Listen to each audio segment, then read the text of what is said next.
All right, guys, here we are, the Infiray USA headquarters. Just got back from Oklahoma. Did a little hunting with Tornado Valley Outfitters all weekend. How we feeling? Tired, very sleepy.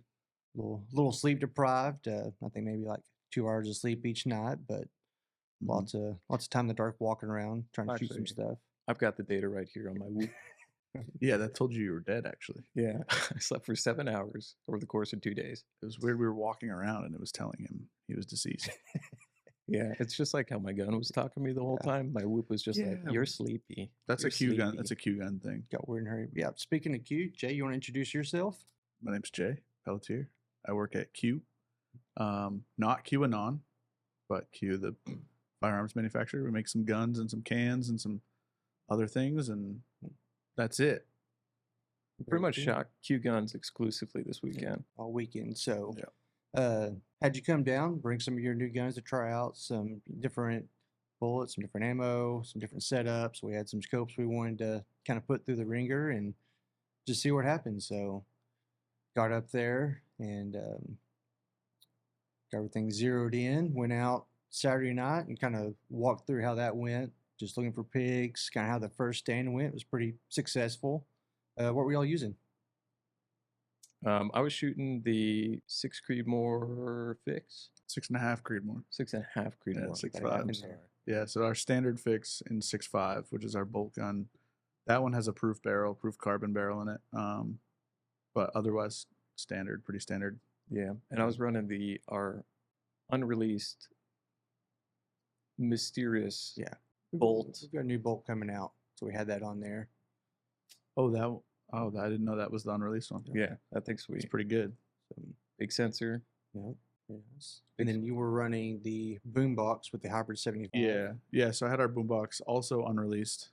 It's our 8.6 gas gun, so we can get into it in a bit. But it's basically a big brother to the Honey Badger, shooting 8.6. Okay, and what's the ammo like out of those? What are we talking bullet weight wise? I was shooting some Just Cause Solutions 350 grain subsonics, so some solid copper expanders. But the kind of the variety of rounds that we shoot generally, it's basically like 210 grain. You can go a little lighter, but we shoot a lot of 210 grain supersonic.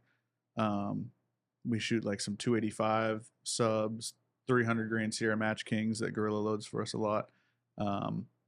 Gorilla's got 342 grain expander. So, I mean, the range is anywhere from, it's a 338 projectile. So anything that you can get a 338 projectile in, you can run it there. I will say for how short that barrel was, I was definitely skeptical that might be one of the quietest gas guns. Dude, it sounded so good. Pretty insane. Yeah, so we had the pork chop on both of the 8.6 guns that I brought. And that's just our steel can. It weighs like 10 ounces and some change, like 10 and a half ounces. Retail, I mean, you could buy it right now. Retail on it's $850, or MSRP is $850, so you can find them $750. I just saw somewhere they had them for like $750. But yeah, super quiet can. All of our cans are, with the exception of like the 22 cans, obviously, and the 9mm can. All of our cans are 1 3/4. And I mean, that whole world, the can world, we could get into and talk about for 4 hours. But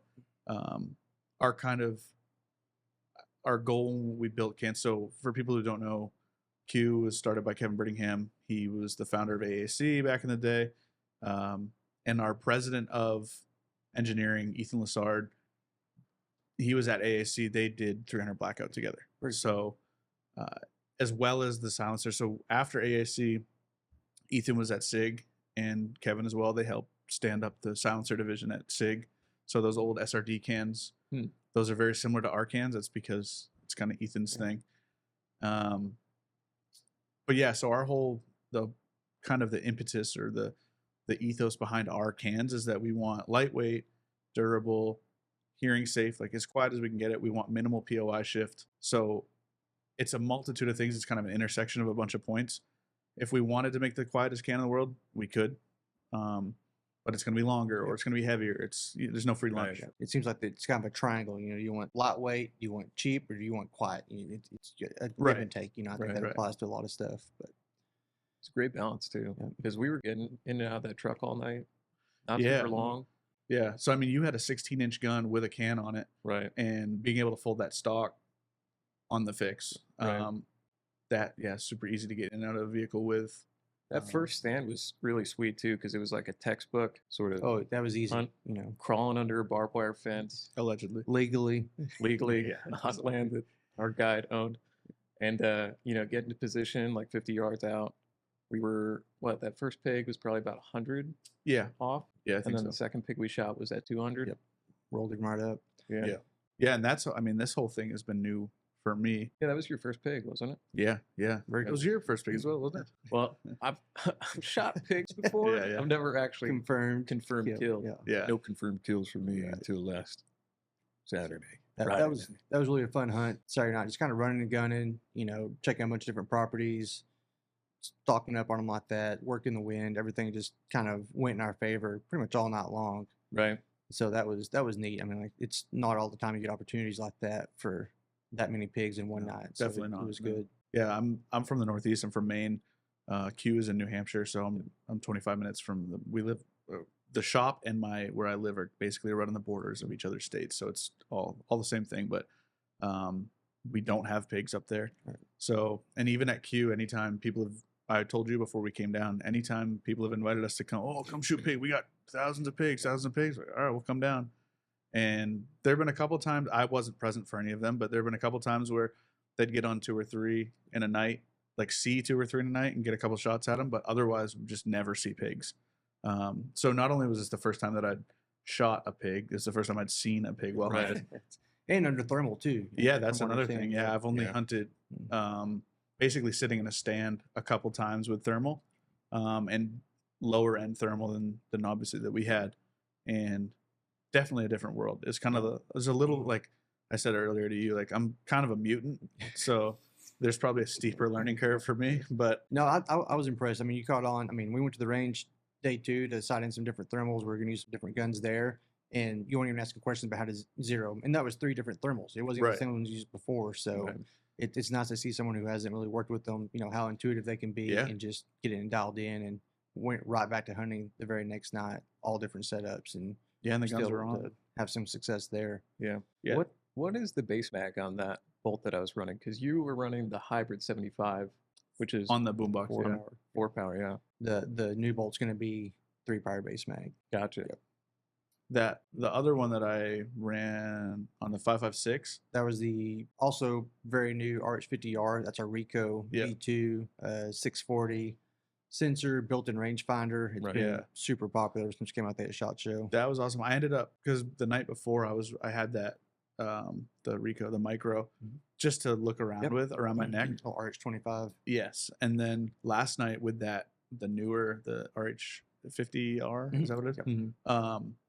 Being able to have that throw lever for mag, I just took the micro off. I didn't need it. Like once I set my gun up, I could just zoom in and out, scan. back Wide and enough forth. field of view, you can kind of see Yeah, everything and going. I think Right. is that a base of 3 times? I think. yes, 3 Yeah, prong three on three it. magnification. Yeah. So it's funny, on the way over here, we were listening to one of the older UNV podcasts, and they were talking about one of the first mistakes that people make is that like everybody ends up shooting the same pig somehow. And that's exactly what we did Yeah. the first night. And the reason why I was asking about magnification is because, so I had 3 power, you had 4 power. Obviously, you were way cut Yeah. in on that first pig. Yes. And he was definitely the biggest one, or I think it was a sow. So she was definitely It the was like biggest one. 250 plus. Yeah. And, but I had no excuse because I had 3 power. So I saw the other pig over there, but I was like, Y'all just Yeah, got that's pretty greedy. close. Yeah. Yeah, I didn't. I mean, I saw initially before we walked up, I saw there were a few, but as we set up the pigs that were right in front of me, I was like, oh, that's a big one. I'm gonna shoot that. And I thought to myself, like, Jeremy will probably shoot that one too. But yeah. like, the other thing too is it's funny. So the way that we were doing it, Trey, the guide there, he's one of the owners as well. Yep. Great guy. He would do a 3 count, and it was a 3, 2, 1, and not like I'm having a kook moment, but like I've played music my whole life, so like the tempo at which he was counting, after the 1, I would wait that amount to shoot, No. and No, everyone you else gotta like crank heard that up. 1, and everyone's fucking it's a ripping race, that, and I'm yeah. like whatever. So, but it worked out. It was good. I got my redemption. night 2 with the 5.56, and So that was a pretty good group. I got 2 out of there's like 5 or 6 pigs there. Yeah, we shot kinda that piglets. that big sow that was like Trey was saying it was like 250. Yeah, it was all there. We tried to swing it up into the truck for we'll have to put that video in here. Yeah. Thought that'd be a cool shot to get, and it was. It wasn't, because that 250-pound pig is pretty heavy, especially when it's covered in blood. Yeah. And when that one spun too, or we hit that, we both shot it and it dropped. Right. Well, we each put a safety into it as well. Yeah. So there was 4 holes in that pig. Yeah. So we shot that one, it dropped, and I saw a bunch squirt and go to the left, but that base of 4, I was a little tighter, so I'm trying to swing. Again, new to me. The thermal's new to me. I also don't shoot off a tripod really ever from where I live. Yeah. Right. Yeah, clamped in, exactly. I normally shoot off a game changer bag and just pick the gun up and do whatever. So I'm trying to swing around. And I did catch up to the group, and I was just lobbing 350s in there. And when it would hit the dirt, it looked like grenades were going off. It was cool. And then that one, it was out at like 200 with that 6.5. You stuck and flipped them. Yeah, that was my first confirmed kill. Yeah. And it was a pretty good running shot. That was a shot I didn't expect to make. Like, I'm not the world's greatest shooter by any means, and I'm not an experienced hunter, but when that hit, I was just like, I love 6.5 Creedmoor. That gun's so much fun. And we had on that 6.5, we had the Jumbo Shrimp, which is actually our smallest rifle can, and it's our loudest. And even still, like, the impact is louder than the gun. Yeah, it sounded great. Out there in the middle of the field, I mean, you don't even hear it. Time to get done shooting. Right.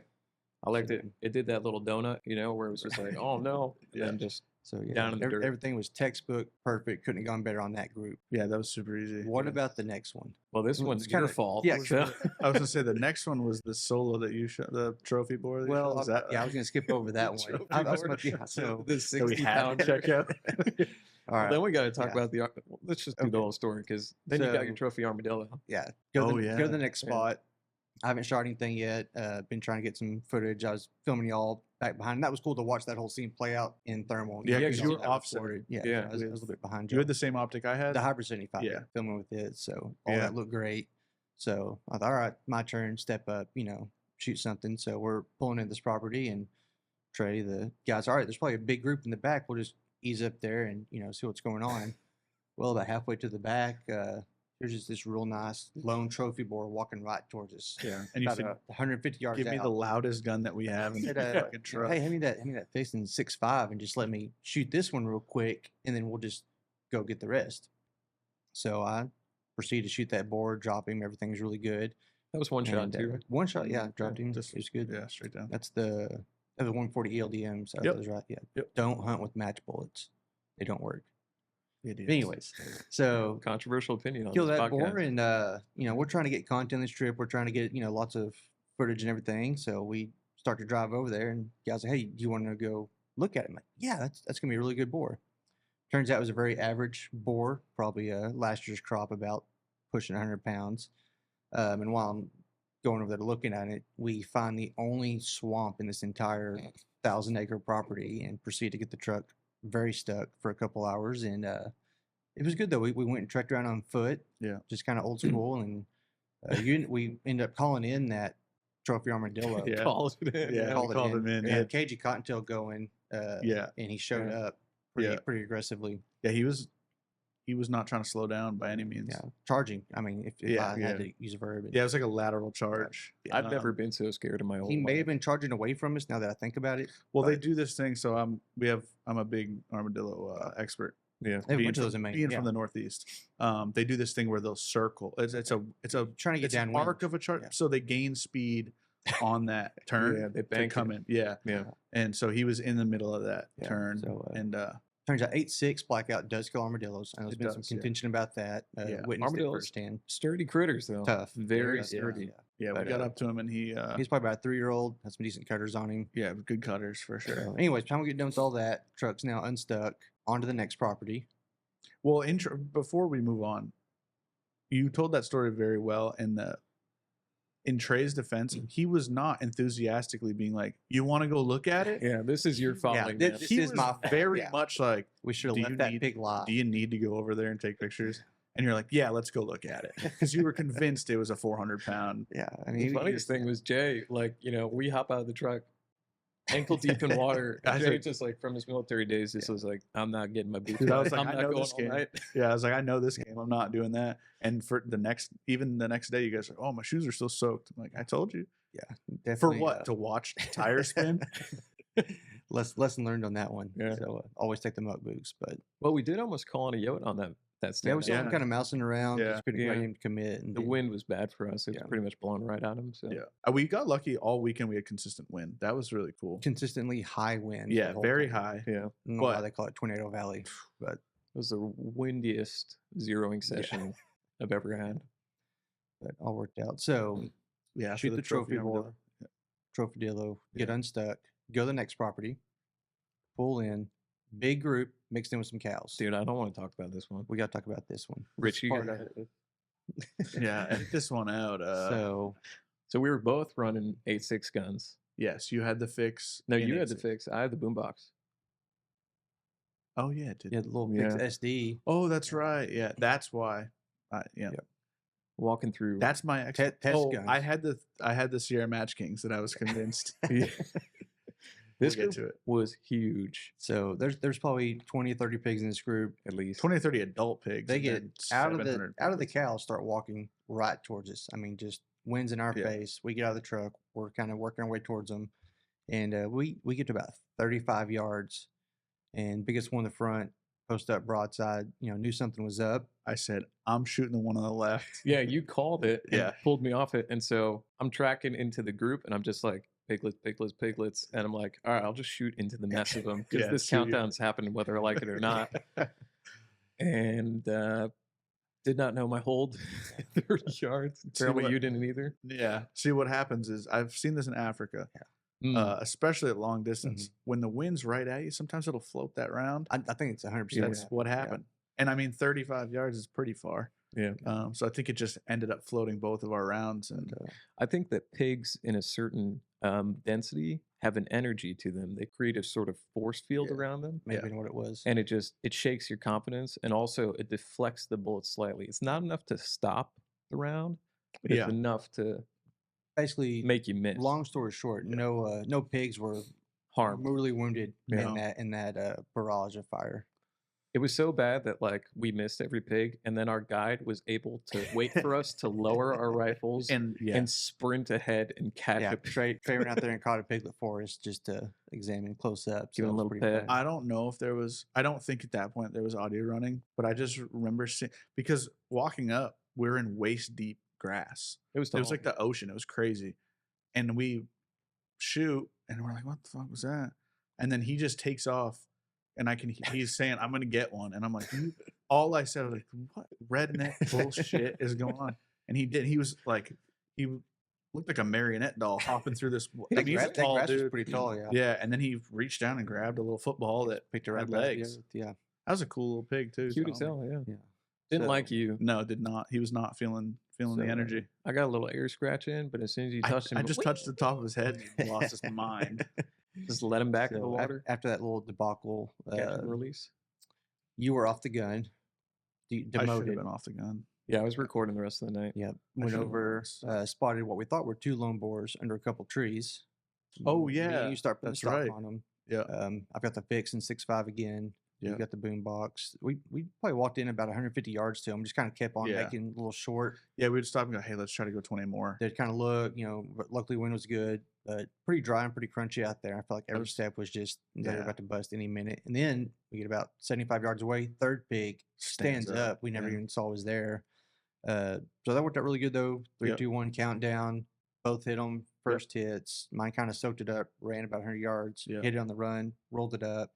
Then you shot yours again, so we were able to cover two Yep. pretty good boars out of that one. Yeah. That one I shot some, Yeah, yours had some good pretty cutters. decent cutters. Yeah, on you got it. a video of that. Oh, So that, That was a worked out- rad pig. Yeah. that worked out really yeah, good. that was a cool one. We- Mine looked like shit. It's So I almost more fun, those little kind of lone boars, like, little bachelor group, Yeah. 2 or 3. You can just kind of take your time, pick out one, and Right. not near as chaotic. Yeah, you a little bit more like, but with a target-rich environment, you just get like, Yeah. you're just like, oh my Yeah, god, it's I'm like like a option dog paralysis. chasing cars. Which Yeah. one do Yeah. I shoot? We literally like you made a decision in your head, like I'll just shoot into the group. Yeah. And Option I did process. the same mistake night two, which Yeah. we'll talk about next. But Yeah. that stock was cool because I was behind you guys filming with the Hybrid 75 on a tripod, and so I was able to catch you guys sort of over the shoulder watching those boars, and then watch that one that you soaked up those first couple rounds Oh, for yeah. you run off, Kept going. and then you got another hit on him, just tumble, Yeah. and then hearing him like across the field, just doing that little wee wee wee all the way home. Yeah. You know Yeah, that it noise was they nuts. make. Yeah, it Yeah, it wasn't aggressive at all the way they No, it died, but sounded rad. It's cool too. The guys that work at Q that have shot pigs, or at least the photos that I've seen when they're on work trips, those guys have all shot pigs in their personal lives. They're Midwestern guys, like whatever. And so, not to take anything away from them, but the pigs that I've seen shot on Q trips have always been that 60 to maybe 100-pound size. So even like that one that we shot in that little bachelor herd, the one you put, like just the head alone was Huge, yeah. huge, monster. Like it's cool to see because we don't have them, so it's cool to see up close. That was new for me. yeah, I know what Trey's putting in the corn up there, but they're definitely growing pretty big Yeah. on the Red River. Yeah. So That was a cool. tough one to recover too, because the wheat was super tall. So tall. That's Yeah. probably why you guys didn't see that third one. But Yeah, and he Yeah. laid down again too because we saw him stand up, Mhm. and then we moved up 40 yards, and then I saw him lay back down. We had to shift a little bit because I couldn't. We he was interrupted behind his a nap tree. time. Yeah, well, you With- put them back to sleep. They go to yeah, bed. they took- That's what happens to them, right? yeah. Those ones like that we took pictures of on the tailgate last night. They're walking around right now. They're They woke up. sleeping. Yeah. Yeah, that pretty much was night number one. So everything Got just in at, textbook. like, You know, we're feeling 3:30? Yeah, Got I back was- to lodge about 3 a.m. I was gonna say I remember looking when I plugged my phone. It was 3:49 when I like got into the bed, and We all got into one big bed. yeah, we had to crawl over each other. Yeah. Let me get the But, phone charger. And then what we were up at. About 7:30 the Yeah, next morning. Well, Like- you were up at 7:30. We were up for the whole night. 'Cause Yeah. You were snoring your fucking ass off. The loudest. It's sound almost I've like I ever heard. told you guys. Yeah. Hey, just so you know. You And did I, completely I warn even us. said, hey, they have foamies up by the front door if you guys want to put ear pro in. It's like, it can't be that bad. I believe you described it as just begging for air. Yeah. the whole night. And Yeah, I did that's- this thing where I just You might want to Need get it. that checked out. no. What are they going to tell me? Should I already know? I Like, wanna- hey, you're dying every night. I don't want to kink shame you, whatever this is for you, but Yeah. maybe just get your. Yeah, Anyways, Whatever. so yeah, we woke up Sunday very well rested, refreshed, yeah. ready Right. to go. A solid 3 Uh, hours of sleep. Got some good breakfast at the lodge. Went back out Right. to the range. They took care of us really Yeah, it good. was good Tornado times. Valley is a sweet spot. Yeah, it's very cool. They Uh, kind of. I mean, maybe it's just because we're nice guys, but they kind of just were like, "Hey, we trust you. Yeah. Do what you want. Just don't do anything illegal. and, Nah, like, it's not don't do like anything." being babysitted the whole time. Right. Yeah. Like they said, if you need to go to the range, go to the range. Like do your thing. And that was cool. You even managed to catch a couple bass on the fly. That's little right. They Stock had tanks. So A couple trophy bass, dude. Relaxing afternoon, just Yep. smoking cigars, hanging out by the Hanging stock out. pond. waited for the sun to go down a little bit. Wind to die down. Went back out to the range. Got all geared up for night number 2. Shane rolls up. Our buddy Shane Yeah. rolls up, also from IRA. Was able to join us for, I think he brought some kind of curse or just some bad luck with him because things started was going weird, bad in a yeah. hurry. We kind of switched up guns, like platform wise. Well, yeah, 'Cause- because we were thinking of shooting yotes that night. so- Right. Yeah. It so was we're gonna go do some calling on Sunday night. You know, try and get some coyotes come up there just for some different footage, test the ballistics on 8.6. So maybe And, for people don't know yeah. why, maybe we should explain why we decided to switch from 8.6 for pigs to 5.56 and 300 blackout and 6.5 for yotes. Well, I can break it down for Yeah. those who aren't super in tune with animal biology. A pig is big. Mm. Yeah. A coyote Small. is small. It's a little different target So, size there. yeah.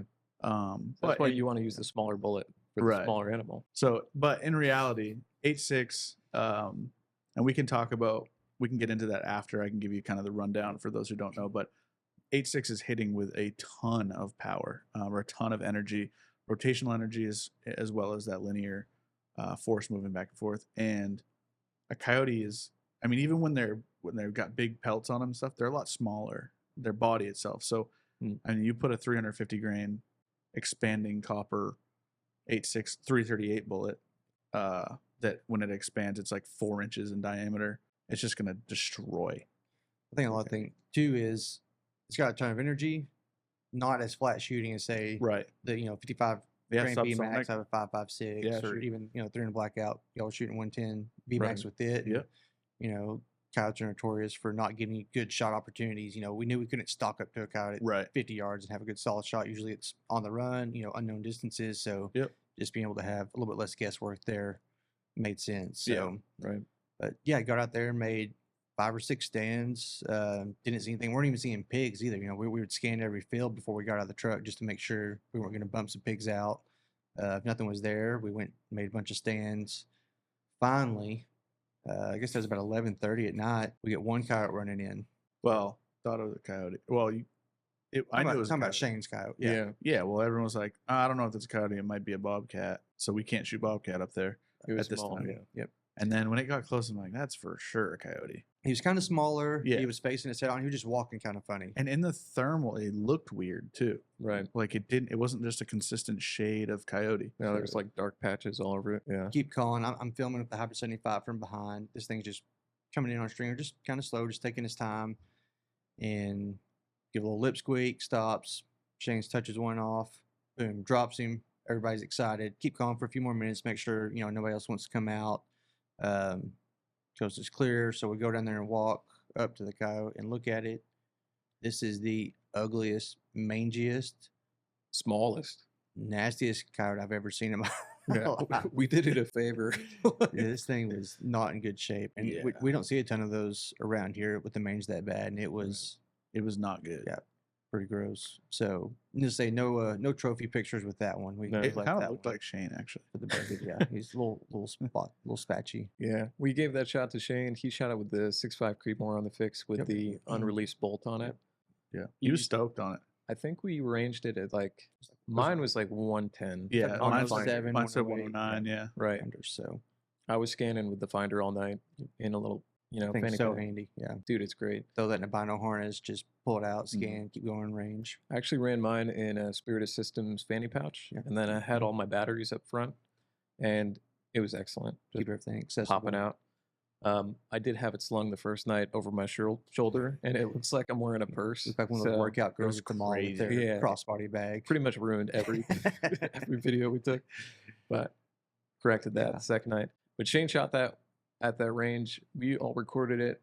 I was I running didn't. the 300 blackout. I had the Ricoh Mark 1 V2, Mhm. which is a really sweet Also scope. looks really good.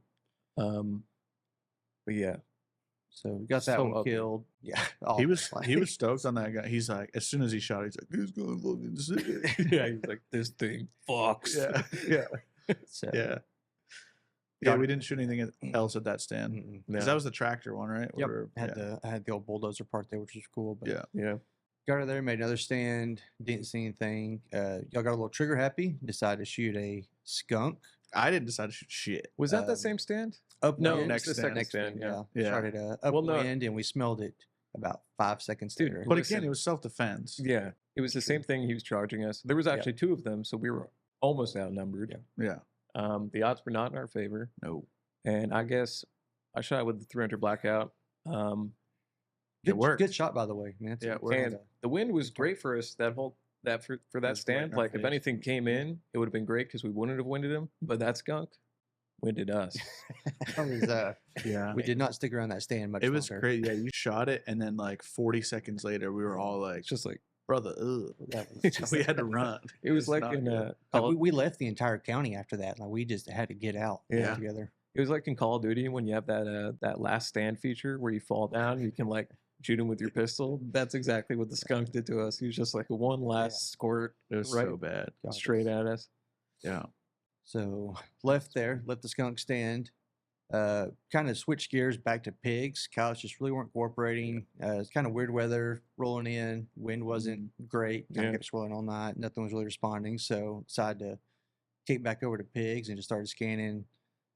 Ended up finding that last group we got on I was- shortly after. I was literally asleep in the truck Yeah, when we like pulled you're up on it. snoring profusely back there, and I was just like, let's go home. and, But then we pulled up. Shane was all gearing to go, so we kept looking. And that last group, it was kind of a That was hassle. Yeah, I mean, it was a it cool was stop. that was a long trek to get down there to them. Again, had to wait And for 'em none to of get us out the had cows. tripods. We Yeah. just had to leave the tripods. Yeah, we behind. decided, oh yeah, we'll just make a quick shot real quick on this group, just freehand it, and then ends up turning into a whole ordeal. Yeah. So we had to stock up along the road.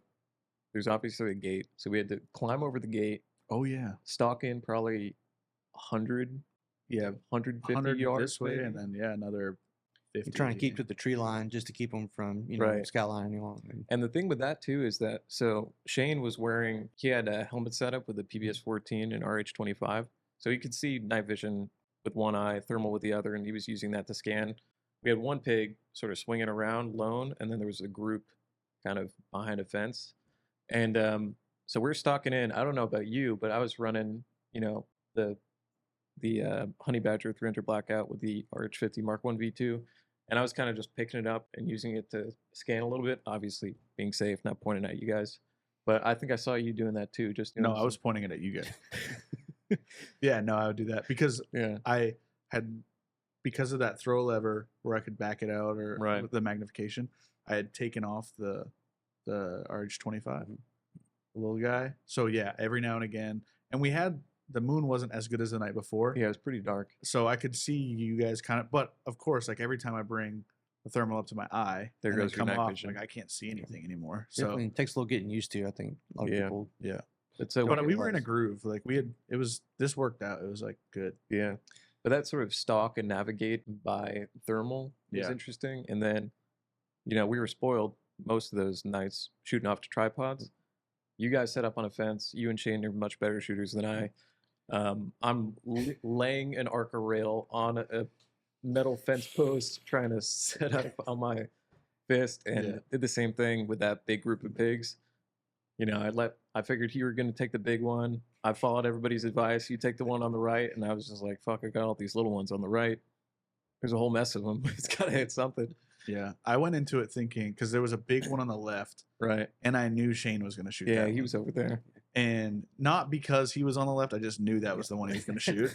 So I He's sneaky like that. kind of went with your mentality of like, I'll just find one in the mix that I don't think anyone will shoot, and I'll just shoot at that. Right. And yeah, as soon we got that countdown and we touched them up, and in my head I was like, I need a little redemption for missing 40 pigs at 15 feet. I did not redeem myself. So I know you dropped a couple. Shane got one. Yep. Yeah. Yeah. Y'all got three in all. Yeah, I shot. So I had the Honey Badger 5.56. Right. I had switched that with our Southpaw, our 5.56 steel can that's coming out. And that was the 62 grain. Correct. Yeah, Control it was. chaos, Yeah, right? Gorilla. I think Gorilla renames it to.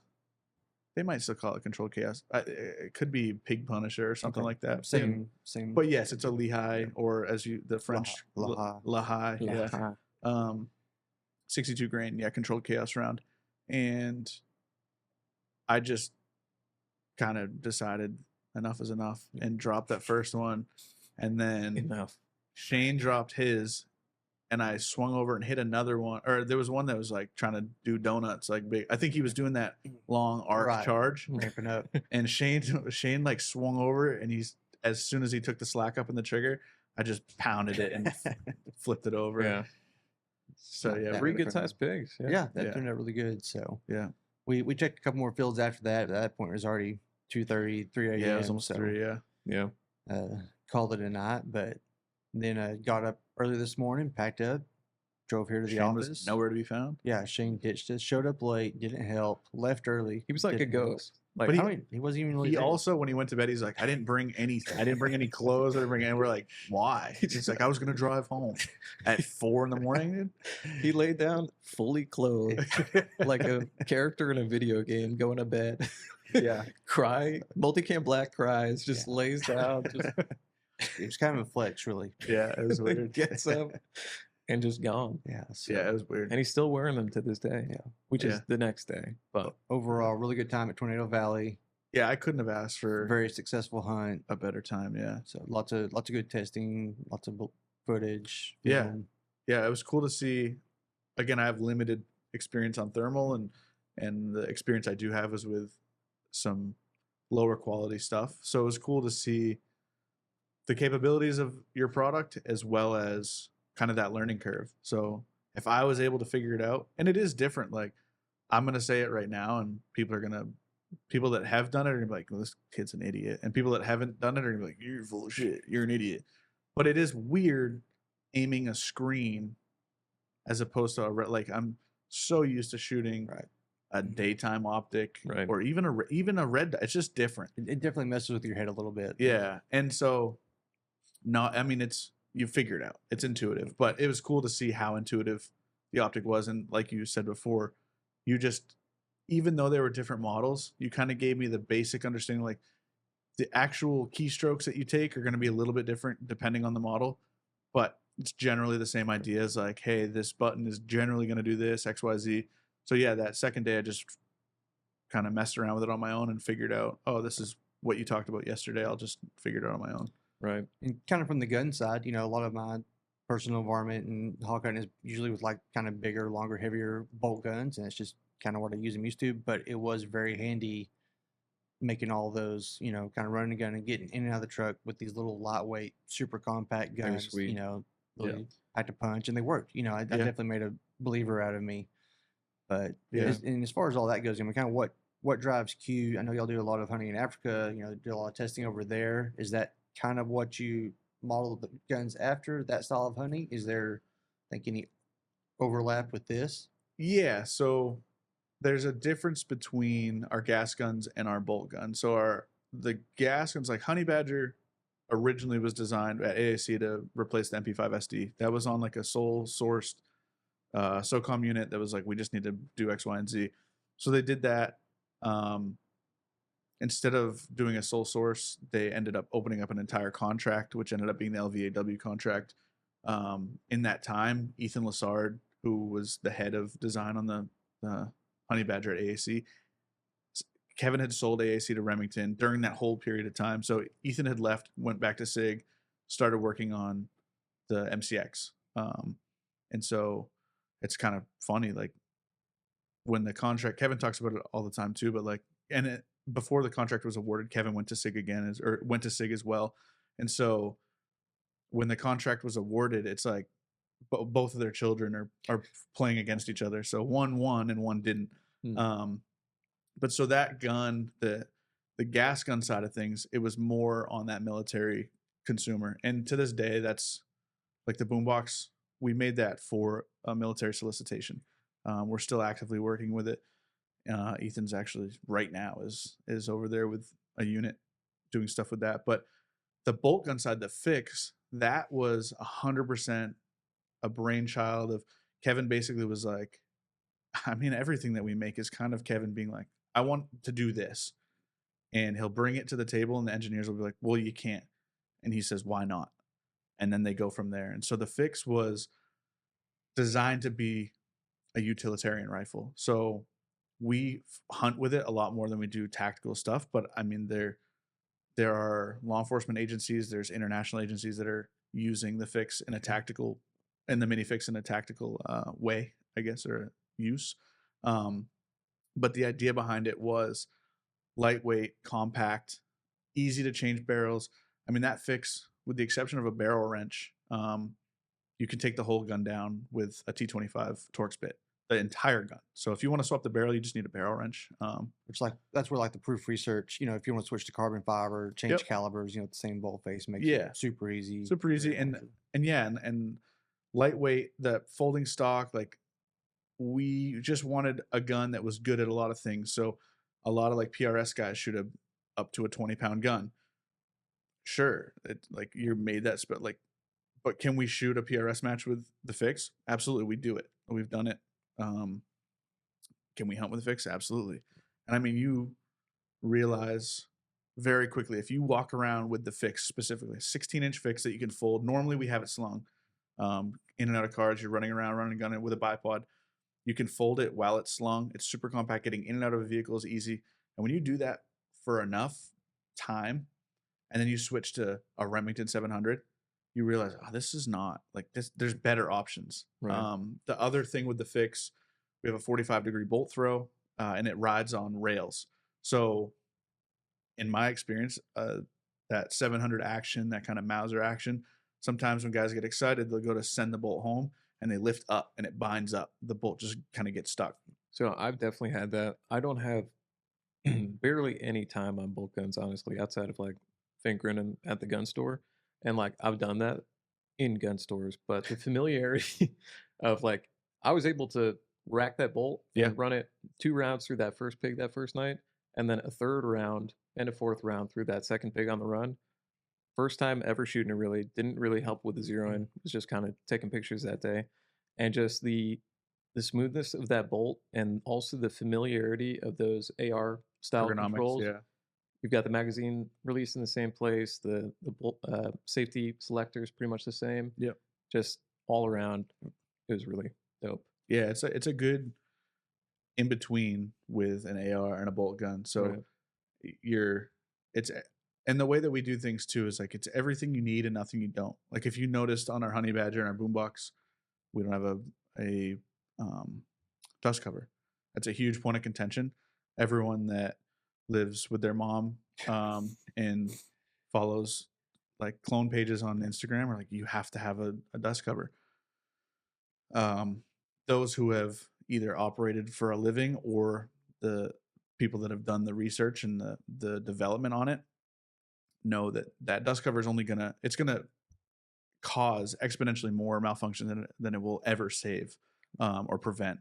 And people say, well, that's nonsense. But the reality is, like, if it were as necessary, how come every time you shoot it would close itself in between every round that you shoot, and it doesn't do that. Right. So Right. What's the point? yeah. So I mean, and to just say like, oh, we took it off because it's weight savings, like it's how much weight is it? And I know that ounces equal pounds thing. It's not really that. It's just that you don't need it.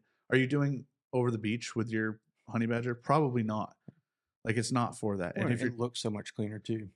yeah, I mean, so like for me, taking a photo, I think like if I see an AR, just in general, actually, we talked about it too, like with the fix, we were about to take a photo and I noticed the selector lever was down. That's just little like minutia detail type stuff. But I'm like, it just doesn't look right to me. When I see an AR with the dust cover down, it drives me wild. So like I need to close it, but if it's not there, nothing I can do about it. But yeah, so the fix and the gas gun and the bolt gun, there's a little bit different kind of ethos behind each one. But yeah, so the reason we do Africa all the time is because, especially when we're developing a cartridge like 8.6, and for the end user that we were developing it for, these tier 1 elements within SOCOM, there's a lot of testing that needs to go into it. We're not allowed to shoot people, apparently. So it's hard to see terminal effect on live animals or whatever. So in Africa, it's such a target-rich environment, especially where we go with Crusader safaris, where it's free range. There's tons of animals. It just allows you a practical and ethical, and realistically, we're aiding in conservation over there by participating in it. But it gives us the ability to shoot animals that are within this weight category or that are not as tough or as tough, like that kind of thing. And it allows us to do the R&D on those calibers. So that's why a lot of the hunting has been in Africa, but we do a lot of stuff stateside as well.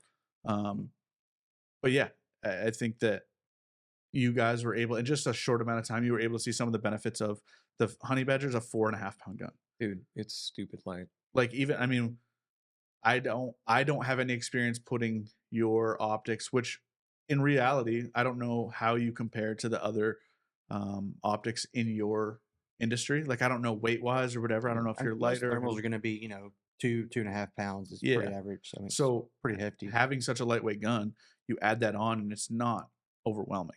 Like if your gun was already 11 pounds, and then you add that on, like you got to. I mean, granted we had them on tripods, but like even that, like even stalking in, you've got a tripod over your shoulder. Yeah, like, it wears on you. Like I said, not a ton of hunting experience, but most of the time that I've gone out, I'm running a 14.5 AR-15 non-folding stock with a suppressor, so it's another 6 to 7 inches on the end.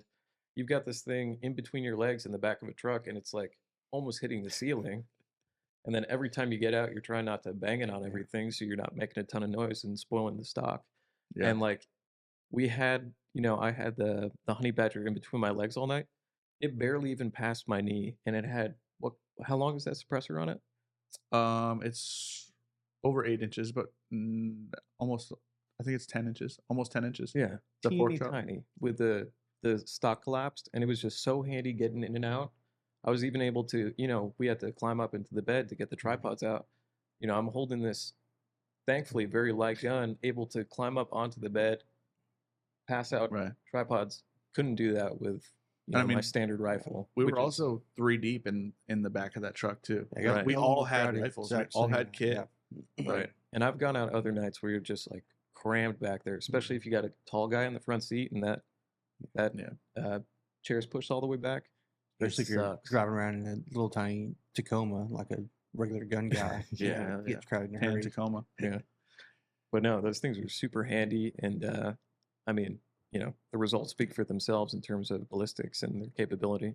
Yeah. And I mean, anyone that knows about Q knows that the price tag is not super attainable for everyone. Right. But we talked about it a little bit. Like, a lot of people don't understand what goes into the difference with Q, and Kevin says it a lot. He says, Q, we go the extra 5 yards, or the extra 5% as well. He said both. I don't know which one he prefers, but if you take a company like, we'll just, whether it be Daniel Defense or Geisley or just name any of your favorite AR companies. This isn't taking anything away from them, but they're making a product. They're doing little improvements on a product that exists already. They're not trying to break the mold. They're not trying to develop anything new. They're just trying to make what they see as improvements on something that already exists. So you don't have to spend a ton of time or a ton of money doing R&D on something because someone already did that. It already works. Yeah. Between the Honey Badger and the Fix, there's only a couple of common parts. The Honey Badger, it looks like an AR. Like, it feels like an AR. It looks like an AR. You pulled it apart at the range. It is not an AR. Right. There's a lot of proprietary stuff going on. Right. And a lot of people can see that as a negative, being proprietary, but it all depends on who you are. But a lot of people don't realize, like, a stripped receiver set on the Honey Badger, just the material itself coming off the machine, the cost on that upper and lower stripped costs more to make than you could go buy certain complete ARs. Like, you could go right now to wherever your local FFL is, and you could buy some ARs, complete ARs, for less than it would cost to just get those stripped receivers because of that proprietary X, Y, and Z. And people say, well, it doesn't need to be that way. And it's like, well, we have a 4.5 pound gun, and it doesn't have like lightning cuts and exposed mag weld, this and that. Like, the way that you make something lighter is you take a little bit of weight out of every part. And sometimes to do that, you have to make a proprietary part. So we talked about the trigger, literally the best trigger ever made. We named it literally the best trigger ever made. 1, because we think it is. And 2, because basically if anyone ever wanted to write a bad review on it, they still had to call it literally the best trigger ever made. Pretty good clickbait. Yeah. So that trigger, I mean, the engineer that was kind of overseeing that project spent over a year doing just drop tests. Like, he found every drop test basically that's ever been done, whether it's still in use or not, and he made sure this trigger will pass all of them. That engineer's his salary is being paid for that entire year plus of just doing that one thing. Yeah. Also, the other projects he could have been working on, you're losing out on that, but it's like, we want it to be done right. Like, there are other companies, another company that I worked for, I won't say their name, Sig Sauer. Sometimes they rush a gun to market. We've all seen it, whether it be the first generation of the MPX or the MCX or the first generation of the 365, whatever. Like, Sig is a different business. They're $1 billion business. They're super good at what they do. We're not that. It takes us a long time to bring certain products to the market sometimes, but that's just because, I mean, even something as simple as a bipod, our bipod, we had it on the Fix. We can talk about it later, but we didn't even go through all the different features of it. It was just kind of basic because we weren't really using it. Right. But that bipod, it took way longer than you would think a bipod would take. But it's only because once we thought we were done, we brought it to Africa, and the engineers that were working on it started using it, and they realized, oh, whoa, we need to change this. We need to do this. We need to do that.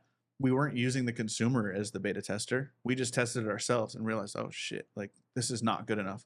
So then we pushed back the release date X amount of months. And that's just, it sucks, especially as a consumer, it sucks. Because like you might have the money right now. You've been saving it up. I got it right now. I might not have it in 3 months, but it's the right way to do things. And I don't know. I Oh, get yeah, it. I mean, it makes sense, you know, No, yeah. and seeing it all firsthand. You know, I definitely understand where a lot of that expense and thought process comes from. And Yeah. We didn't even take the fix apart, but it's like that's another example. Like with the exception of a couple springs and some pins, there's no, and the grip, like the AR grip and the selector lever, like there's no common part on that gun. It's a one-piece receiver. It's not a chassis gun like a lot of people think. It's a one-piece receiver, similar to the Sig Cross. Weird, but theirs was designed from the ground up. Apparently, if the ground was made of fixes, but 45-degree bolt throw, riding on those rails, like it's just stuff that doesn't already. It's not common. I'm not going to say it has never existed in the world. It probably has, but it's not common. So it takes the time to get it right. And it takes a lot of money and it takes a lot of time. We have a ton of engineers, and a lot of people say like, oh, well, you don't need all those engineers to do something that already exists. And it's like, but what if it doesn't exist yet? So that's why stuff costs so much. and being wrong-handed myself, I do appreciate the ambidextrous safety on a bolt gun. It's Yeah. not something you ever Yeah. find. So Yeah, I was gonna say everyone that from Infiray that I met this weekend shot left-handed. I think there's like 7 of us here. I think we're breaking laws about how many left-handed Yeah. people can be in the room at once. Yeah, we're a bunch of weirdos. We're Yeah. gonna unionize and take Yeah. over the righty That's- world. I mean, even that alone, that's another talking point that people bring up a lot is like, hey, I really love the fix. Can you make it for a left-handed shooter? And it's like, Kevin's a left-handed shooter. Like, he's left-handed. He's taught himself to shoot right-handed, whatever. But Ian McCollum from Forgotten Weapons, there's videos of him running a fix. He runs it faster than a right-handed shooter can shoot it. But the thing that people don't understand is I think that if you don't know, you don't know. But we can't just take the fix in SolidWorks and hit flip and then produce it. It's not how that works. Everything has to be changed. Right. So, I mean, Kevin, the way that some people don't like the way that he says it, but when people are like, hey, can you make me a left-handed fix? He's like, yeah, give me $250,000. I'll make you one right now. For all Like, the machining and tooling. and right. everything Yeah. to You do got to it. change everything. All the processes have to change, or slightly. Like you're doing the same process, but it's a different way. The ergonomics of that stock actually make it pretty friendly for a lefty because some bolt guns you're right up on that bolt and you gotta Yeah. whip your head back or else you're gonna Yep. punch yourself in the face. Didn't have that problem. Yeah, and that stock too is fully adjustable. I think at the time, the closest thing to that stock, I think they referenced Remington's ASR at the time, Okay. or I think it was the ASR, not the MSR, or it was the MSR. I get them mixed up. It was the MSR maybe at the time, but the stocks are similar with the ability that they saw that stock, and they were. I mean, Kevin and Ethan were there while it was being developed, so it was like, oh, that's the right. Fold it a certain way, adjust it a certain way. Like that was the kind of the impetus for that. But yeah, that gun, the fix, is such a good gun, especially like for us. We want our demographic is all over the place, but we want to market to the next generation of shooters. I think there's a lot of companies that have been around forever that don't care about, they don't want to worry about the next generation. They just want to worry about what they have. And the fix, I mean, we offer it in 308, 6.5 Creedmoor and 8.6, but like you can go to proof and get a drop in 6 Creedmoor barrel, and 6mm Creedmoor, not hard to shoot, especially for a smaller person or a child or whatever. That gun, Self.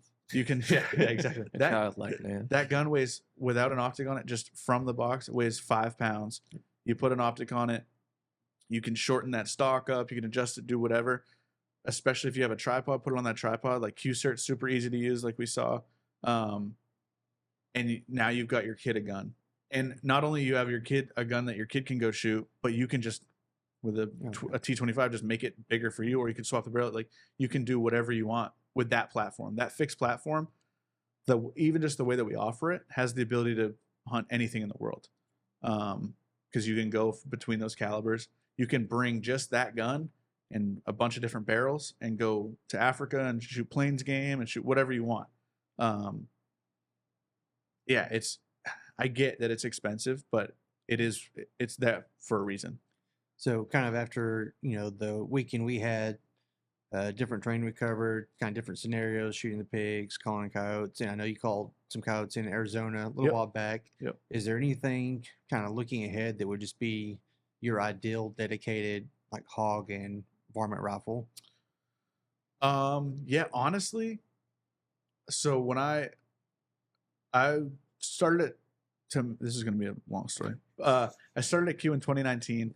I ended up taking a year off. Basically, there was a bunch of stuff that I wanted to do. I went to Kevin, was like, "Hey, I know your story about how AAC became a thing, like all this stuff, and I'm around all these people that are inspiring. Everyone is super interested in what they're doing." I was like, "Hey, there's a lot of stuff that I want to do, and I'm not able to do that while giving you 100%." And everyone has their opinion on Kevin. That dude could not have been more supportive. He was like, "You're talking about following your dreams. I could sit here and ask you to stay here for stick it out a couple more years, or whatever." But he was like, "Who am I to do that?" He said, "You'll always have a home here. Go do what you need to do." So I took a year off. I was just freelancing. I did a bunch of photo projects. I was a hippie basically. So upon coming back, there were a couple projects that had kind of happened while I was gone. I was gone a year and some change. And the first thing that I was introduced to upon coming back was the honey badger in 5.56. And initially I was like, why? Why are we doing that? Like, it defeats the purpose of the honey badger. The honey badger was designed to shoot supers and subs, compact, all this stuff. And I was like, why do we need a 5.56? It's stupid. No one cares. Then I held it. I was like, the extra 2 inches on the barrel and the handguard, like it feels like the right size now. And then I shot it and there's no recoil. And it's like, it's a 4-pound gun. There's no recoil. It's a 9.69 inch barrel. And we twisted it a little fast. We did 1 in 5 twists. So it's giving you it'll stabilize a little quicker, which kind of alleviates some of the issues that you see when you go below 11.5 inches on a 5.56, or 10.5 inches, whatever, 10.3. So I shot it and I was like, man, it's pretty good. And as much as I hate shooting a loud gun, so like with with that can that we had on the Southpaw, it was manageable. It's not, your ears aren't ringing when you shoot it. It's pretty good. It's louder than shooting 8.6 obviously, or whatever. But I think for a varmint gun and hogs, it's hard. Like the 5.56 honey badger is hard to beat. Pretty versatile. Yeah. People have been using 5.56 for hundreds of years anyway. Absolutely. So why mess with what works? But yeah, I mean, I in general, I want to say the boombox, just because it's the same thing. It's still under 5 pounds. It's an 8-inch barrel. You have the ability to shoot supers and subsonic. So it's that original design with the honey badger. The round, everyone complains about the price of the round. It's comparable to 6.5 right now. And everything with 8.6 is open source. We want everyone to be able to make it because we know it's gonna change things, right. Both on the military side as well as consumer side hunting. I think there's a misconception that anything that's new that's brought to the market needs to be able to do everything, and that's not what our guns are. Like the honey badger specifically, it's super good at the few things it was designed to do. It's good at everything else, but it's real good at this. Same with like 8.6 in general. It's real good at being a subsonic precision, short barrel, compact. Like it's really good at what it's supposed to do. Can you shoot it to 1250? Absolutely. We've done it. We've done it with 8-inch barrels. But like, is that what it's intended to do? Absolutely not. So I think if you wanted, you could shoot coyotes with 8.6, especially if you shoot supers.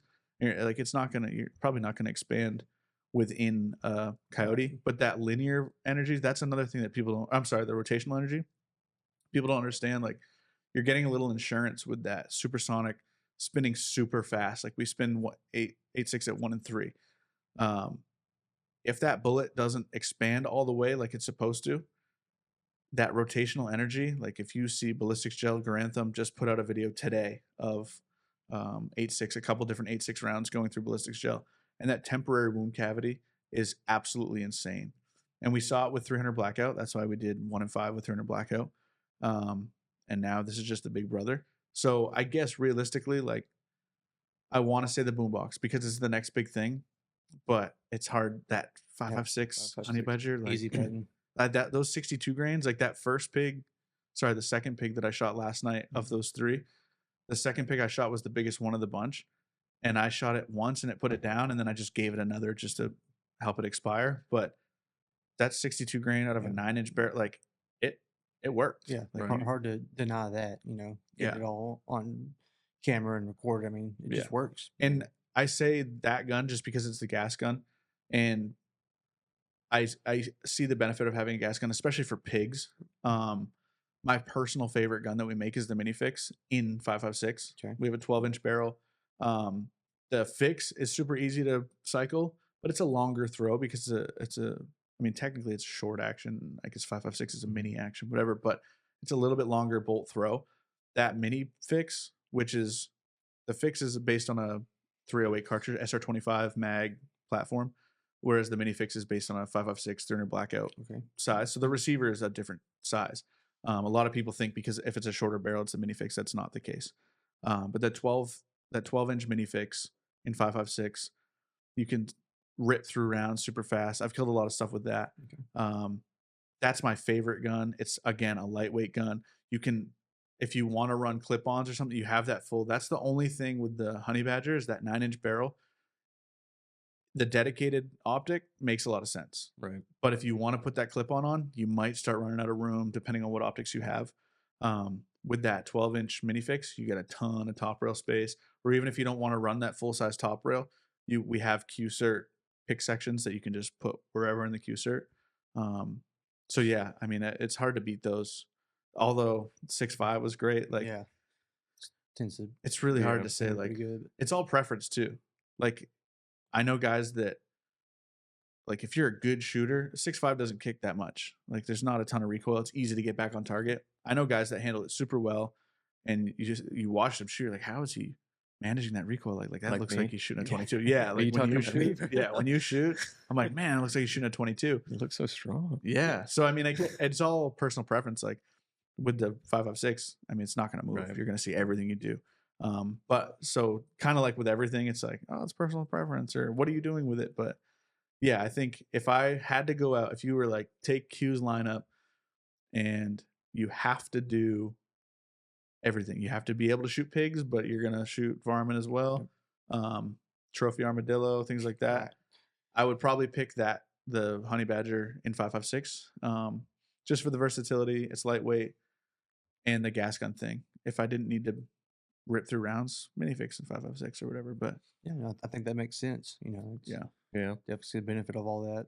The fix in 6mm Creedmoor as well is a real close contender, for all of the same reasons. You can shoot bigger game with that, no problem.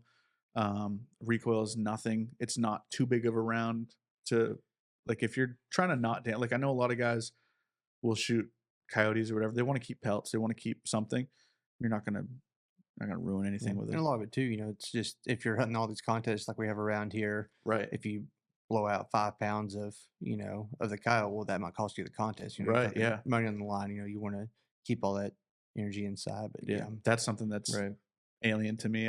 Everyone's talking about we had this contest and that contest and they shot this, but I'm like, we don't have those. Well, it's kind of like you were talking about white-tailed deer up in your area, 300-pound deer. Right. And we only talk about deer in inches. So yeah. That was weird. I was talking to Trey about it. Like I was at an event in San Antonio, and a guy came up. We were talking about XYZ. He's got this gun or whatever. He's like, yeah, I shot a great deer this year. He's like, it's awesome, like 170. I was like, oh, cool, man. Like that's a good deer. That's a solid deer. Like I was like, my buddy, he just sent me a picture this morning. He shot one 219. He was like, he almost threw up. He's like inches, and I was like, no, pounds, dude. What do you mean inches? And he was like, I forgot that down here you guys are focused on the rack. But I mean, even just the difference between Oklahoma, where we were, and seeing the deer that Trey was showing us that he had, compare like body size was compared to Texas, very different. And we're talking 2 hours away. It's not like it's even states away. Yeah.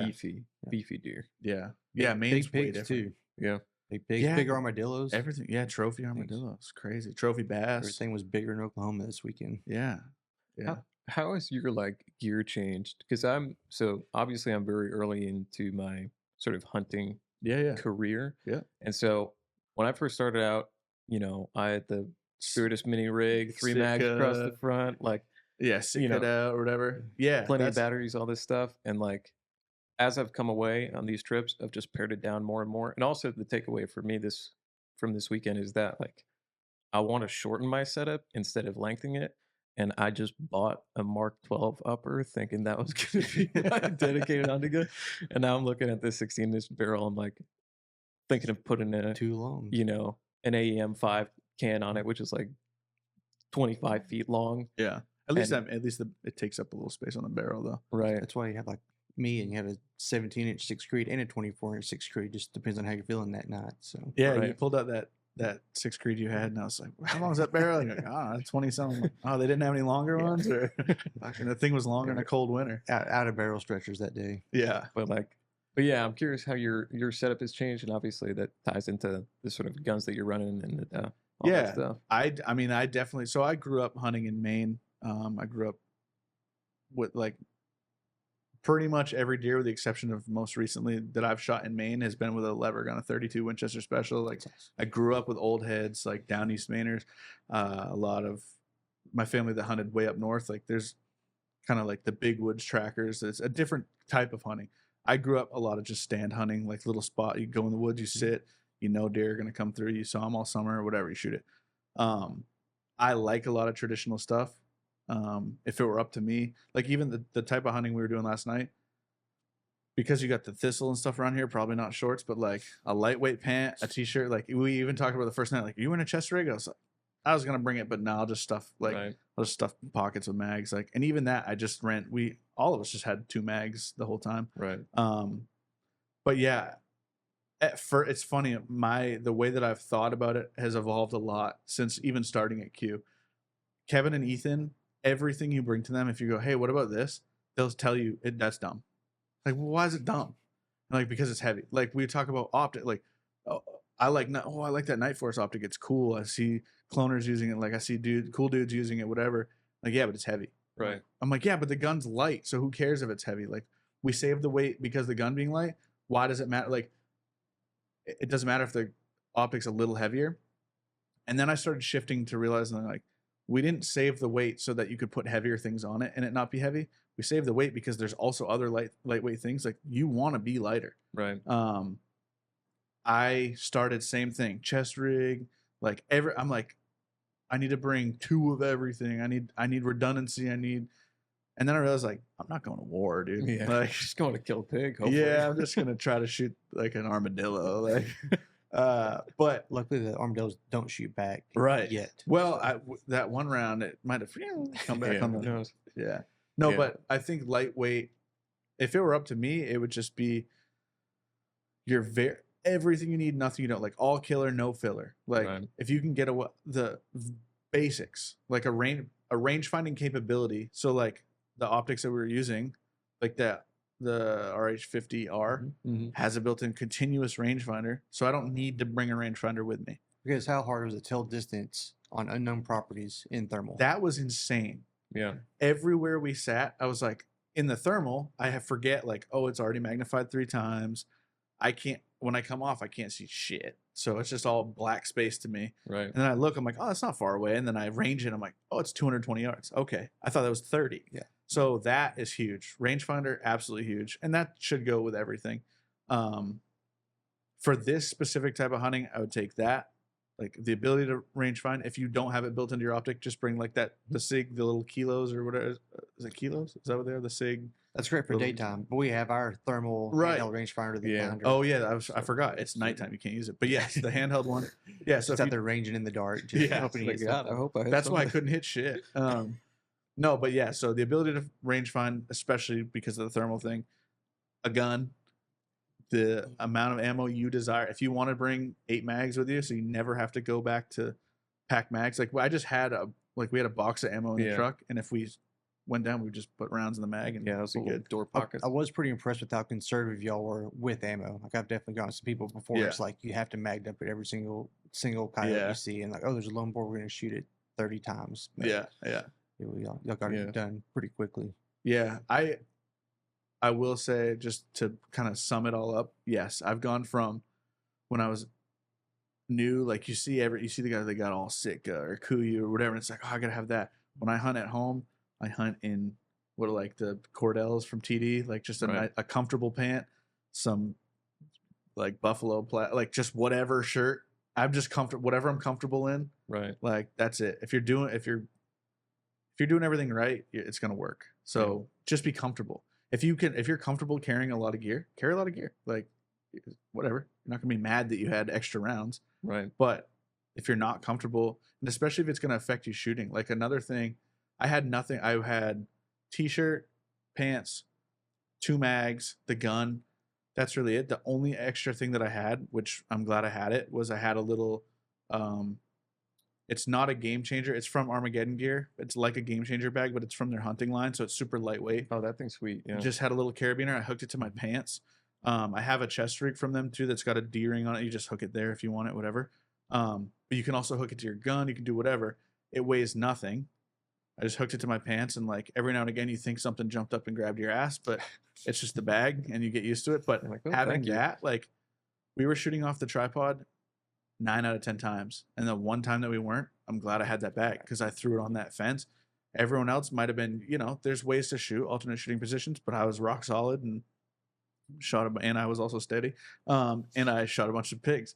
I think Jeremy was trying to use the barbed wire in the M-lock slot to hold his guns to. Yeah. I was threading it through. Yeah. I even tightened down one of the screws a little bit. Yeah. Yeah. I mean, I ran the slickest setup I've ever run hunting, and it's not a ton of times, but just a little fanny pack with a finder in it. Was able to pop that thing out, range. The 1 power base mag is super nice on that because you get the wide field of view, and then you pop back into your optic, and it's like a 3 power, 4 power, whatever it is. But just not being cramped in the back of a truck, especially if you got like a lot of buddies. Yeah. And we have lots of buddies. Yeah. And like, that's the thing that I've always come away is like, you think there's a huge barrier to entry for this type of thing. And like, I've run nods, like hunting, didn't even wear them at all. I was just like, fuck it, baby carrots. That good Guide me guilty now. vision. Yeah. And it was actually much more pleasant. You're not like getting X-rain. You're not like getting too much information. You're just enjoying the night, enjoying being out there, and like not feeling over encumbered Yeah. with the amount of stuff that you have on you, and still just as effective, Everyone wants to look cool. Yeah. Like, I'm guilty of it. Like, Everybody wants to look cool with their crossbody satchel hanging out. Yeah. I mean, I ruined that shit. but it's like, it obviously, just like everything else, it depends on your situation. Like, it would be one thing if we had to go park somewhere, walk a mile into a stand, and we're sitting in that stand all day. Of Right. course, what we had on last night or the night before would be different than what we would be in that situation. So it depends on the situation. But I guess the only thing I can say is like, whatever you're comfortable with. And another thing, like, I brought the fix-it sticks that I have. Like, we have specific one. I mean, you can use any fix-it sticks and do whatever you want, but we sell them at the website. We had fix-it sticks made a set just for the fix or just for our guns. And running, I knew like everyone's running pretty much just Q guns. You guys may or may not be familiar with the gun, whatever. We were running gas guns, like, just in case, I'll bring the fix-it sticks. And then I realized, like, oh, well, if it just with the fix, like, the only thing you could ever need is a T25 and like maybe a knife to if something was stuck in somewhere. So like, even that, I would have changed instead of bringing and I left them in the truck anyway, but like, I could have just taken the little T handle and the T25 bit and stuck that in my pocket, and that would have been fine. Like, do what you're going to always start with more. I think everyone's going to do that. They're Right. going to start with more, and you're just going to slim down. Well, and a lot of times too, if you're driving around and you're checking pastures, checking the fields, and you do see a group of pigs, and you park, you're going to get out across the fence, you're in a hurry. Yeah. Like, you don't know where those pigs are going to be in the next few minutes. 100%. Yeah. Especially if the wind's not cooperating, like, you need to get there ASAP. And so the more stuff you're trying to grab out of the back seat, put on, get hooked up to, it's just the less chance you have of Yeah. getting on that group. So, Right. Yeah, I had this. It's weird. Like, I grew up in the Northeast. I grew up in Maine. So there's a stereotypical kind of Maine, like, big woods hunter that I think of. And it's like the wool pants, the wool, like, buffalo plaid, the Elmer Fudd hat, whatever. Filth Like, and everything on. yeah, pretty much. And now as an adult, I'm like, that's cool. Yeah. Growing up, I had this aversion for, like, when people ask where I'm from, I go, oh, yeah, I'm from Maine. Oh, you don't sound like you're from Maine. I'm like, well, whatever. I had this aversion growing up to being like, I didn't want people to think I was a redneck for some reason. Like, now as an adult, I'm like, rednecks are cool as shit. Yeah. Like, they do whatever they want. It's cool. But growing up, I'm just like, I don't want to be considered a redneck. So I don't want to wear, like, I want to wear stuff that looks like I should, like, what it's made for. Like, I should wear a proper hunting shirt and a hunting pant and this and that, like, because that's what a real hunter would wear. Meanwhile, like, dudes have been, like I said, wool pants and plaid shirt. Those dudes have killed more animals than I will ever see in my life. Right. Like, it's not about that. They wear what's comfortable and they go out and do the thing. If you're trying to be somebody, like, do that. That's fine. But I think once you get over the kind of like, I know young dudes right now that there's a dude I can think of that I've shot stuff in Texas, or I shot that sheep we were talking about earlier. I was wearing a t-shirt, THF shorts, like short shorts, and I had a Spirit chest rig just to hold mags because I was running I had a mini fix, but I just, whatever. Even then, like, more than I would wear now. And that's not what like a hunter should look like. So I know people right now that are like, that's cringy. Like, you should be wearing all Kuiu and this and that. And it's like, brother, like, go. There's an Instagram account called 4 Seasons. I think it's 4 Seasons something. I'll let you know what Put it the is. link in the description. Yeah. But this kid colorizes old hunting photos. Okay, Right. yeah, I've seen that page. Yeah, that's So awesome. you look at that, and they're wearing like suits, like, or their day pants, or like long johns. Got their giant mule deer in the front of their Model A. Yeah, exactly. It's like, oh, those dudes shot 300-pound whitetails in long john. Like, they look like they rolled out of bed. And look at you and all your Kuiu. You spent $2,000 on just your outfit, and you don't kill shit. Could have bought a sweet IRA handheld scanner instead. That's right, and a Good play. fix from Q. Get a free silencer if you do that. Yeah, it's just, I don't know. Everyone has an ego. Like, Right. it's cool to look cool. Like, it's cool to show up to camp and everyone's like, oh, that gun's fuck. Like, I mean, we saw it, like, the dudes that came, the nice guys, like, they knew about Q, and we played show and tell with the guns for an hour. All I want to do was go to sleep, but we played show and tell the gun, and I'm happy to do it. I'm happy, like, they want to know X, Y, and Z, and it's like, it's cool to show up to camp and have the coolest shit. You're not going to kill the most shit. Yeah. I promise. We did kill more things than them. That is true. That's what counts. But that's because they were wearing, like, one of the dudes came in, he looked like he had, like, just left a contracting job, or I was like, whoa, bro, what are you here to do? Yeah. And we were in, well, I don't know, skinny jeans and Misfits t-shirts or something, killing everything. I think that kind of ties into some interesting like trends, like the aesthetics of the gun industry currently, and like where we're all at in that. Because obviously, Q's marketing is on point. You're on like the sort of edgier, more aestheticized version of the industry, and like, you know, where I come from in terms of aesthetic, like all the media that I consume on Instagram, it's like all the hype beast brands, it's all the high speed guys and stuff like that. And so you're trying to like fit this aesthetic vision of what it is to be a cool guy, whether that's like on the range or hunting. Mm-hmm. And then that meeting just being like, fuck, my shoulders are tired from this plate carrier, and these pigs are never gonna hurt me. Like, well, we were joking about it. I was like, fuck, I forgot my plate carrier. Like, hope nothing bad happens. Yeah, exactly. But I mean, that's a good point too. And I mean, it coincides with what I was saying, where it's like, I see, like, you, just like you, like, I see dudes that even dudes I know, and granted, these dudes are actual high speed dudes, and it's like, oh, those are my friends, but I want to look like them too, or whatever. Right. And then very quick, and people can say like, oh, well, you should train more, and your fucking plate carrier won't hurt. It's like, yeah, I guess, but like, when the fuck am I wearing a plate carrier? Yeah, like, and everyone's, well, you should. I'm like, bro, me personally, Jay Pelletier of Algonquin, Maine, am wearing a plate carrier shit has gone wrong. Like, I'm in a place all in trouble. I'm in a place that I should not be. Yeah, you should be fly fishing right now. Yeah, like, yeah. So, but yeah, 100%. I can speak to Q's kind of image in that regard. And Kevin owned AAC. AAC's logo for a while was like the cross rifles and like skulls and all black guns, all this stuff. Right. And Kevin like grew up in the 80s. He was doing like BMX and he was into skating and stuff like that. And his whole thing was just like, we don't want to do that. We don't want to be tough guys. We're not tough guys. Right. None of us are tough. Like, we're all sissies, and like, we're just not tough. We wear stupid clothes and like stupid stuff, and we're not trying to be anything we're not.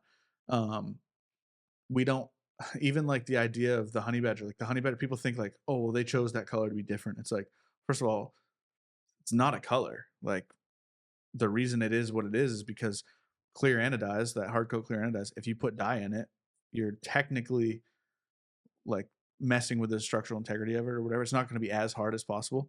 So, and the original customer of the Honey Badger, we knew they were going to paint the gun anyway. So like we just did what was best, like all killer, no filler. Again, we weren't trying to fit an image. Now it's convenient that if you walk into a gun store, everyone's gun looks the same until you get up to it, but you can see Q guns from a mile. Like that's nice. Right. It wasn't necessarily the intention, but now of course it's a different thing. But yeah, I think, I don't know. I've been this is my 9th year in the gun industry. I did 4 years at SIG before I was at Q, and my entire view on the industry in general has just completely changed. Like I'm a clone nerd. I think clones are super cool. I don't really have that many because I don't make that much money, but I will always be interested in that. And of course I see certain things, I'm like, that looks cool. But now as I get older, I realize like, oh, I'm not that. Right. Like I don't need to do that. I'm not that guy. I'm not that guy. Yeah. No, absolutely not. Well, cool, guys. I think it's about nap time. Yeah, I need another coffee. You ready for bed, buddy? I think all that A was little honk shit.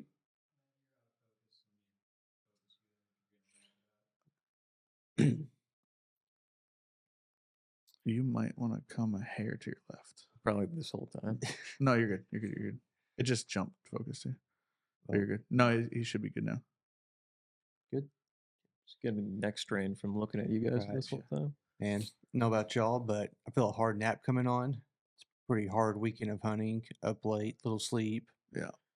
Got lots of work to do. Jay, welcome back anytime. I appreciate Man, it. it's been Dude, a it was pleasure. great meeting you. Yeah, I just you want to as well. say that was so much fun. Yeah, we had a Great couple times. teehees in the Yeah. truck. Yeah, a few. I almost few- threw up. I was laughing so hard. Yeah, I've never- definitely. Yeah, Vibes were good this weekend. Yeah. yeah. You rarely meet people that you just like immediately click with Yeah. and just have a good time with Yeah. and match each other's level. And the fact that we're able to do that and also kill a bunch of stuff and Yeah. like Super successful. Everyone's like, even talking to Trey at the owner of the outfitter, like we were talking about it because I mean he has a very successful business, and some of the clients that come in, you know, rich guys, older guys, whatever, and Trey was like, man, like this, like even if we miss stuff, this makes it worth it. Like just being able to bullshit like we are, it's Just like, you dudes can't do being that. With, dudes, yeah. yeah, you can't do that with everyone. It's been a great weekend. I'm stoked that you guys reached out about coming down. I know we're gonna do stuff, like marketing wise. We'll do stuff in the future, and we'll have you guys come out and we'll get you to build some guns with us and be on our podcast. would love that. I think Yeah. next time we'll just take a bunch of thermals to Africa. Y'all show us around. If you're allowed to, we're down. One way or the other. That's Yeah. an ITAR violation. Yeah. If I Yeah. could I see thought one. too? Yeah. Yeah, I'm not a lawyer, so I don't know. But Yeah. Cool, man. Thank you very much. yeah, This has been yeah. awesome. Yeah, Thank you, brother. you guys for sure. All right. Till next time. Good night.